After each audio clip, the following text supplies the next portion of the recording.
एक वृक्ष को काटने के लिए कुल्हाड़ी की लगभग 100 मार लगती है। हाँ, अंतिम प्रहार उसे अवश्य गिरा देता है। तो क्या पहला प्रहार निष्फल हो गया? नहीं, पहले प्रहार ने चिन्ह बनाया और दूसरे प्रहार ने उसे और गहरा कर दिया। और इसी प्रकार हर प्रहार उस वृक्ष के तने को इतना दुर्बल बना देता है कि अंतिम प्रहार वृक्ष को धराशायी कर जाए। इसलिए यदि आपका पहला प्रहार असफल हो जाए तो स्वयं को असफल मत समझो, प्रहार करते जाओ। अर्थात सफलता के लिए फल की कामना ना करें। हमें अपना कर्म करते रहना चाहिए। स्वर्ण को भी कुंदन बनने के लिए ताप सहना होता है।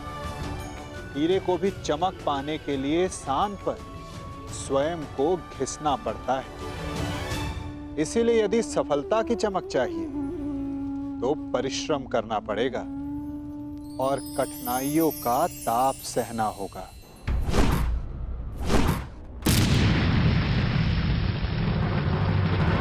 तुनीर में और बाण शेष हैं या समाप्त हो गए पांचाल नरेश?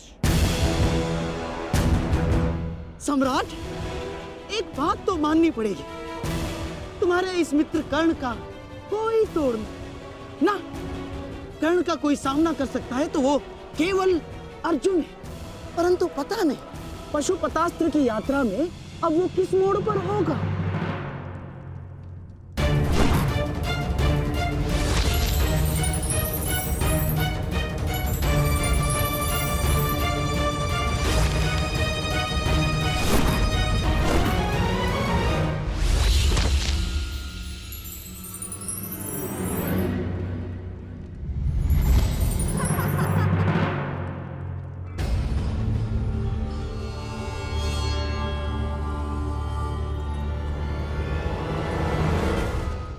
बड़े भोले हो तुम कौनते।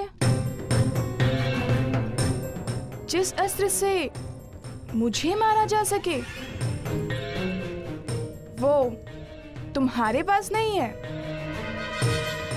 परंतु जिस अस्त्र से तुम्हें बांधा जा सके वो अस्त्र मेरे पास है।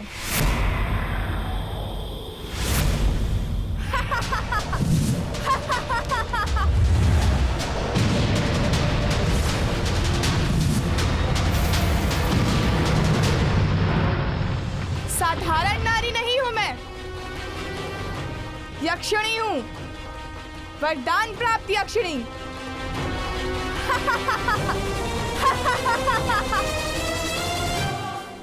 इस कर्ण के सामने हमारा हर प्रहार असफल है पिताश्री। समय आ गया है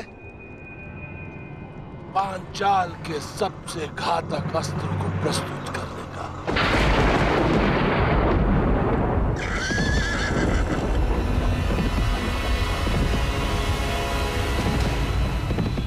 अब भी समय है पांचाल नरेश, हस्तिनापुर की अधीनता स्वीकार कर लो। जिसकी पुत्री द्रौपदी ने इतना सब कुछ सहने के पश्चात भी दासी बनना स्वीकार नहीं किया, तो फिर उसका पिता द्रौपद दास बनना कैसे स्वीकार कर सकता है? पांचाल नरेश द्रौपद का सर कट सकता है परंतु झुक नहीं सकता।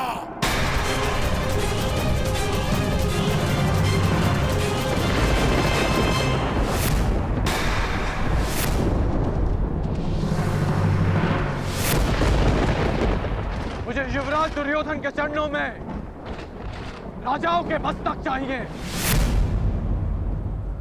झुके हुए मिले तो उत्तम, अन्यथा कटे ही सही।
कैसा अंधकार है, कैसी माया है ये।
क्या हुआ अंगराज?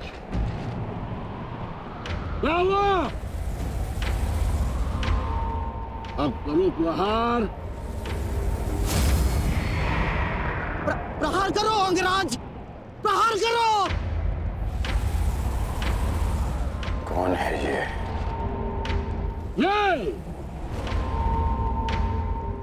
ये द्रुपद का वार। पांचाल का प्रहार है। चलो युद्ध करो। बच सकते हो तो बचो।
स्त्री है।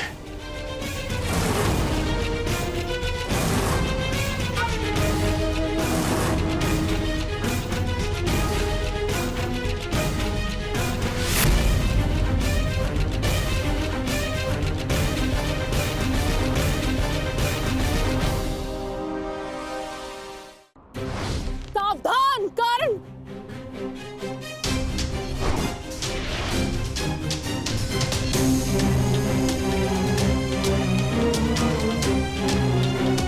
क्या हुआ अंगराज?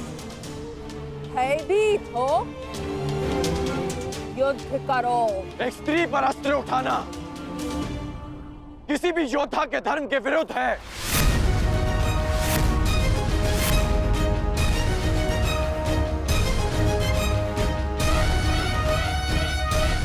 अब क्या करोगे मित्रगण? क्या स्त्री पर अस्त्र न उठाने के कारण हम दिग्विजय का पहला ही युद्ध हार जाएंगे? रुको मत अंगराज, युद्ध करो, क्योंकि जब तुम युद्ध करोगे तब तुम पराजित होगे, और जब हस्तिनापुर पराजित होगा तभी वो आएगा, तभी वो आएगा।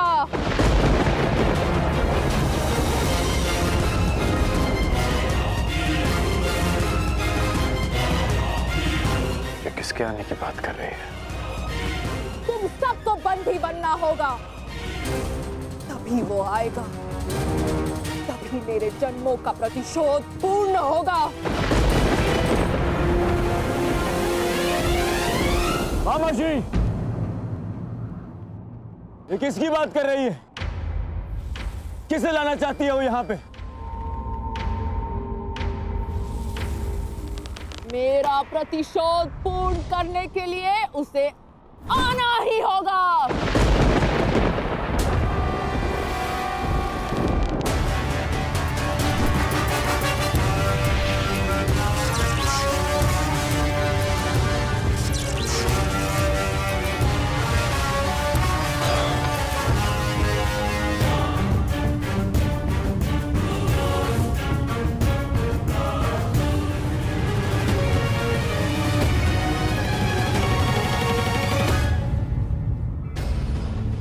दिव्य कवच तुम्हें प्रहार से बचा सकता है अंगराज, परंतु कब तक?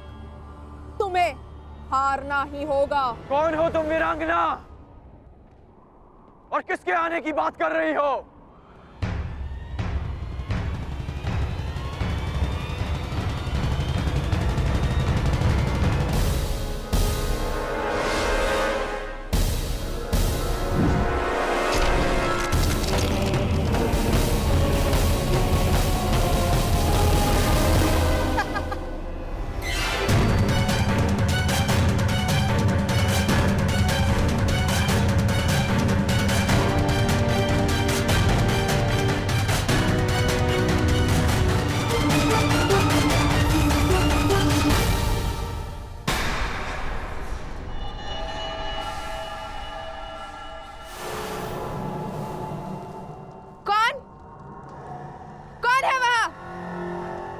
किसने मेरे प्रहार को रोका है?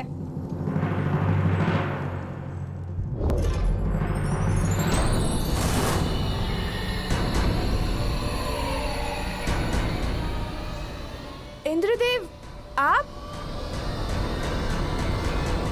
पर आपसे तो मेरा कोई बैर नहीं।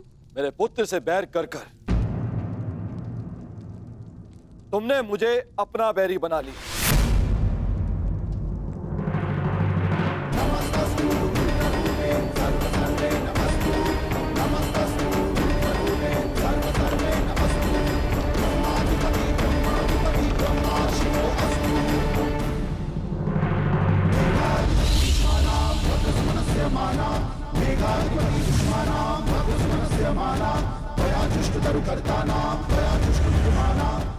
आप ऐसा नहीं कर सकते।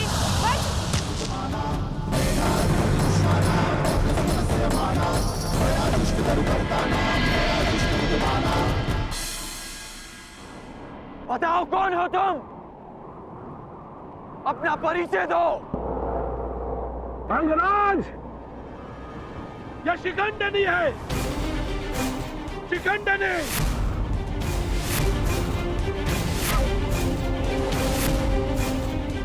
मेरी पुत्री।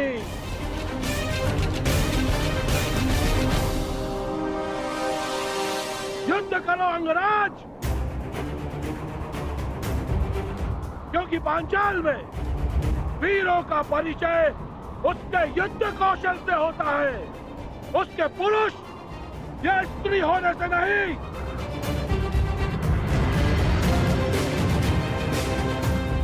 और यदि लड़ने का साहस नहीं है तो बुलाओ उसे, मेरे सामने लाओ। मैं एक स्त्री पर अस्त्र नहीं उठा सकता, और ये पता नहीं किसे लाने की बात कर रही है।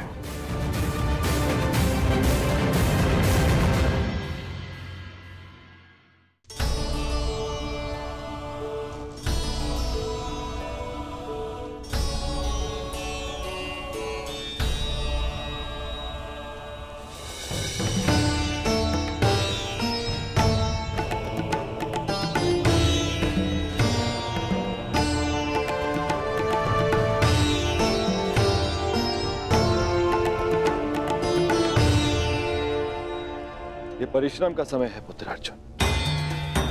हमारा लक्ष्य कैलाश है। जाओ, कैलाश का मार्ग उस ओर है। जाओ अर्जुन, कैलाश की ओर प्रस्थान करो। विजयी भाव, यशस्वी भाव, सफल भाव।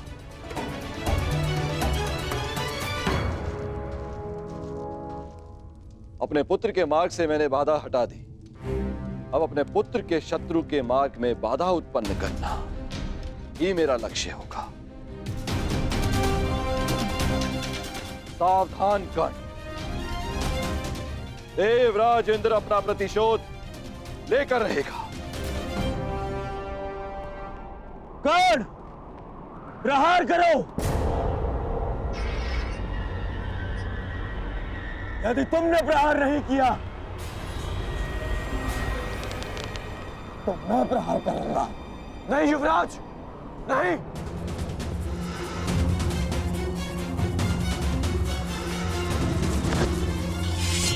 यदि तुम प्रहार नहीं करोगे तो मैं करूंगी।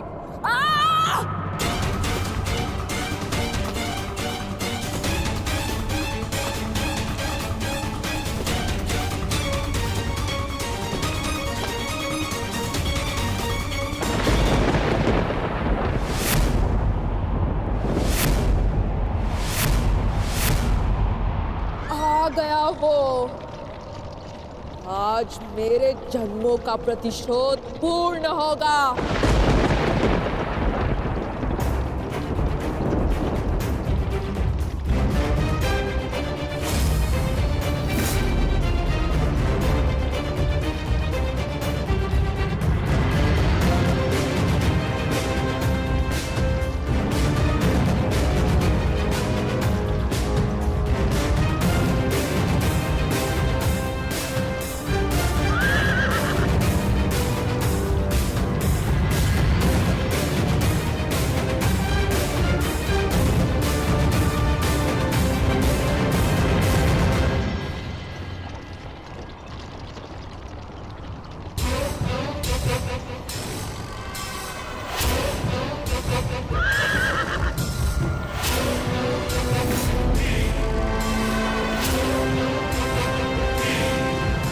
पितामह,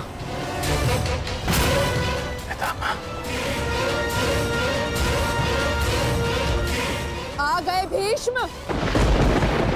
जन्मों से जिस प्रतिशोध की अग्नि में मैं जल रही थी उसे पूर्ण करने के लिए तुम्हें आना ही पड़ा। स्मरण है या भूल गए? मेरा अपमान, मेरे अस्तित्व का नाश। स्मरण है वो अपमानित अम्बा जिसे न प्रेम मिला न पति। स्मरण है वो अबला अम्बा जिसके स्वयंवर से एक टूटी हुई वस्तु के भांति उठाकर तुम ले आए। स्मरण है वो अम्बा जो अपने अपमान के प्रतिशोध के लिए हर वीर के पास गई, हर योद्धा के पास भटकी। स्मरण है वो अम्बा जिसने तुम्हारी नाश की प्रतिज्ञा लेकर अपने आप को अग्नि को समर्पित कर दिया।